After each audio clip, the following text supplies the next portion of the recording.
Otep à tous, bien-aimés frères et sœurs. Nous allons vous parler de Tshisekedi et un troisième mandat assuré. Peut-être même un quatrième. Assuré. Je dis bien assuré. Qui lui donne ça? Ce n'est pas le peuple, c'est l'opposition congolaise.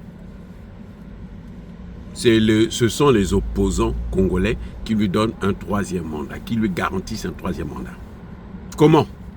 C'est la bonne question. Comment ça? Je me dis, mais toi aussi, docteur, comment tu vas dire les choses comme ça? Ok, je viens. Si Tshisekedi réussit à signer ses accords avec les Américains, ça ne va pas être des accords de 1 an, de 2 ans, de 3 ans, de 5 ans. Ça va être pour une vingtaine d'années, même peut-être même une cinquantaine d'années. Oui, les accords que vous voyez là, que Tshisekedi est en train de négocier là, ce sont des grands accords. Ça va, les Américains ne vont pas vous signer des accords pour 2 ans. Vous êtes fous quoi? Non, c'est pas possible. Ça c'est un. Deuxième des choses, c'est que ces accords-là donnent à l'Amérique un avantage tellement fort pour concurrencer la Chine et la Russie, qu'ils ne veulent pas que quelqu'un d'autre vienne détruire ça. Imaginez, ils signent des accords. 2 ans plus tard, Tshisekedi perd le pouvoir, il s'en va. Katumbi revient. Celui-là que Kagame est en train d'utiliser comme un chiffon. Et que les Européens sont en train d'utiliser comme un torchon. Parce que ces accords-là, ça met aussi, ça écarte les Européens. Non, l'autre, Trump ne va pas partager les mines là avec les Européens, les gars.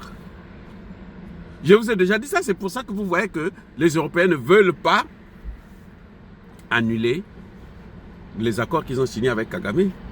Parce qu'ils savent que c'est leur seul recours. Je vous ai dit que les Américains ne peuvent pas signer les mêmes accords avec Kagame.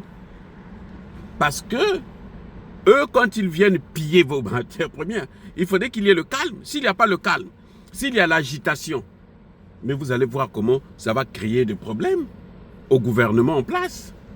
Donc il faut maintenir un certain calme par la manipulation, par la force, partout. Vous voyez le problème. C'est pour ça que Kagame ne peut pas. Aujourd'hui, on le voit, la résistance, elle est farouche. Surtout dans le sud Kivu. Kagame ne s'en sort pas. Personne ne veut entendre parler de Nanga. Personne ne peut entendre parler de Kabila ou de Katumbi. Les Américains voient tout ça, ils savent. Eux, ils ont le service de renseignement, non?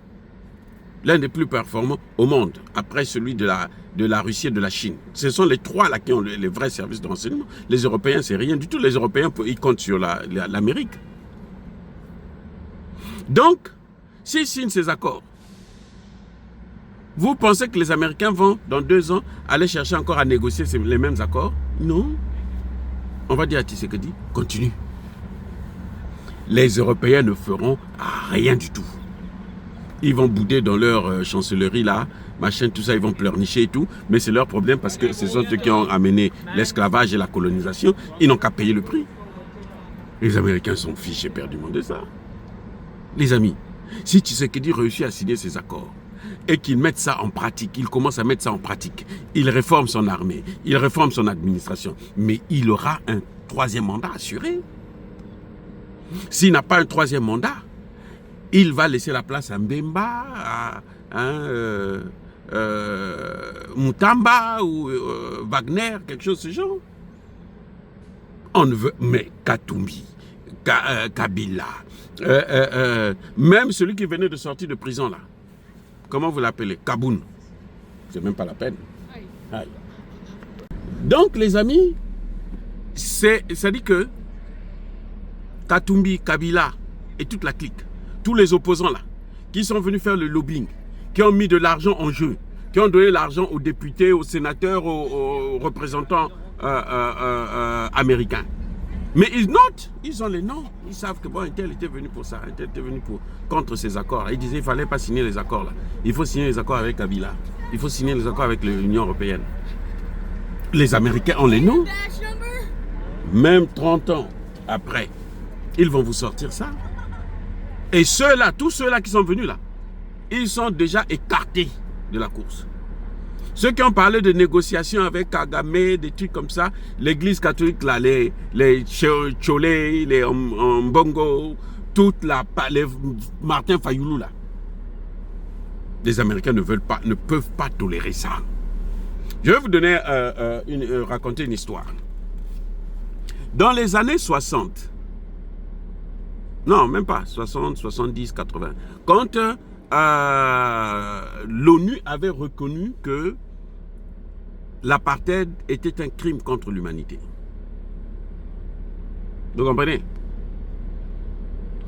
On avait à l'époque l'ambassadeur, je pense de l'Union africaine ou de son propre pays, qui était au Conseil de sécurité de l'ONU et qui a dansé le jour en question. Le monsieur après a été, c'était je crois le dernier secrétaire général de l'Organisation des Nations Unies, pas de l'Union africaine. Pas de l'Union africaine, mais l'Organisation de l'Unité africaine. L'OUA. Il avait un doctorat honoris causa, on l'appelait docteur. C'est pour ça que tout le monde cherche le doctorat, c'est parce qu'ils aiment les titres. Ce monsieur a dansé au Conseil de sécurité de l'ONU. Il s'est levé, il a dansé. Il était tellement content parce que c'était la première, moi je peux comprendre ça, c'était la première grande victoire de l'Afrique face aux Occidentaux. Qu'ils plient, ils acceptent que non, ce qu'ils ont fait là, c'est un crime contre l'humanité. Vous savez quoi? Près de 30 ou 40 ans après, le même monsieur, après avoir été secrétaire général de l'Union africaine, il voulait maintenant être secrétaire général de l'ONU. Après avoir été secrétaire général de l'Organisation de l'Unité africaine, il a postulé pour être secrétaire général de l'ONU. Vous savez ce que les Américains ont fait? Les Américains ont dit, oh, celui-là, secrétaire général de l'ONU, c'est pas lui qui dansait à l'Assemblée générale des Nations Unies? Lui là, pas question. Foutez-le à la porte. Eh oui, c'est comme ça, seulement pour ça. On l'a jeté comme un chiffon. Maintenant, après, il y a eu, vous vous souvenez, l'histoire de l'ancien secrétaire général, l'Égyptien, Boutros Ghali. Lui, il avait seulement sorti un dossier de l'ONU. Parce qu'il voulait s'attaquer aux Américains. Il voulait s'opposer aux Américains. Les Américains ont dit, lui là, il est hors de question qu'il ait un deuxième mandat. Tous les pays africains ont soutenu sa candidature. Oui, le renouvellement de son mandat. Les Américains ont dit hors de question. Après, on a pris un machin là, un type là de la Côte d'Ivoire, Amara ici, qui était très bon et pourtant, qui parlait couramment anglais. Il avait été ambassadeur, ministre des Affaires étrangères, machin, tout ça là. Président de l'Assemblée générale de l'ONU. Les Américains disent, oh, il est trop francophone. Allez, on l'a éjecté. C'est pour vous dire, les amis, que les Américains, eux, tout ce que vous faites là, ça joue de beaucoup. Ils vous observent, ils regardent, mais ils ne vous oublient pas.